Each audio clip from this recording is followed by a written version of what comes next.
എന്താ എന്തു പറ്റി എന്റെ മോക്ക്? ദുരാത്മാവ് ഇവളെ കീഴ്പ്പെടുത്തിയിരിക്കുന്നു. നശിപ്പിക്കും, എല്ലാം നശിപ്പിക്കും ഞാൻ.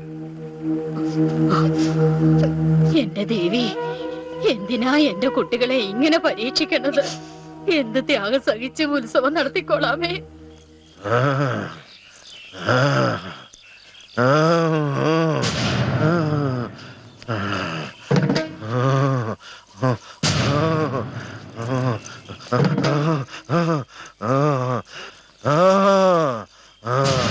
നാഗദൈവങ്ങളെ, പറയൂ, എന്താണ് വേണ്ടത്? എന്തിനും ഞാൻ തയ്യാറാണ്. എന്റെ ജീവൻ വേണോ?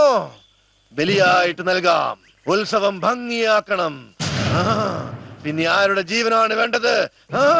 പറയൂ, നൽകാം. ആരെയാണ് തിരഞ്ഞെടുക്കേണ്ടത്? എന്ത്? ഈ ഗ്രാമത്തിലെ ഒരു കന്യകയെ ബലി നൽകണമെന്നോ? പറയൂ, നൽകാം. ആരെയാണ് വേണ്ടതെന്ന് എനിക്ക് വെളിപാട് നൽകൂ.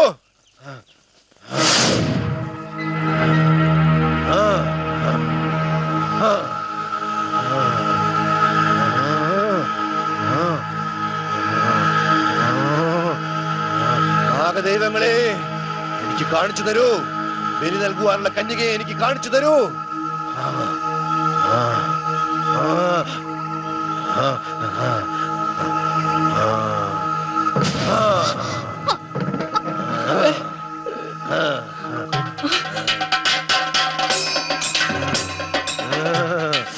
നമ്മളൊക്കെ ജീവിച്ചിരിക്കുമ്പോ നരബലി നടത്താനോ?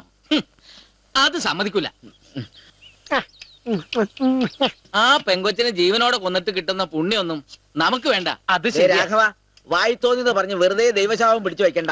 അതും ശരിയാ. ഒന്നും സ്വാമിയുടെ ഇഷ്ടത്തിന് പറയുന്നതല്ല, ദേവി സ്വാമിയെ കൊണ്ട് പറയിപ്പിക്കുന്നതാ. അതാണ് ശരി. ദേവപ്രശ്നത്തിൽ തെളിഞ്ഞതല്ലേ ഒരു രക്ഷകൻ വരുമെന്ന്. സാക്ഷാൽ ഈശ്വരൻ തന്നെയാ സ്വാമിയുടെ രൂപത്തിൽ വന്നിരിക്കുന്നത്. അതാണ് ശരി. ഇതാണല്ലോ ശരി. സ്വാമി ഒരു സാധാരണ മനുഷ്യനായിരുന്നെങ്കിൽ നരബലിയെ കുറിച്ച് പറയോ? ഇത് ദേവിയുടെ അവതാരം തന്നെയാ. എന്തെന്നായാലും ശരി, എനിക്ക് ഈ കാര്യത്തിന് കൂട്ടു നിൽക്കാൻ പറ്റില്ല. താൻ എതിർത്തോ? പക്ഷെ ഒരു കാര്യം ചിന്തിക്കണം. എന്നും ഇങ്ങനെ ഈ ഗ്രാമം കരിഞ്ഞുണങ്ങി കിടന്നാ മതിയോ? ദുർമരണങ്ങൾ ഇനിയും സംഭവിക്കണോ? വർഷങ്ങളായില്ലേ ഉത്സവം മുടങ്ങിയിട്ട്? എല്ലാറ്റിനും ഒരു അറുതി വേണ്ടേ?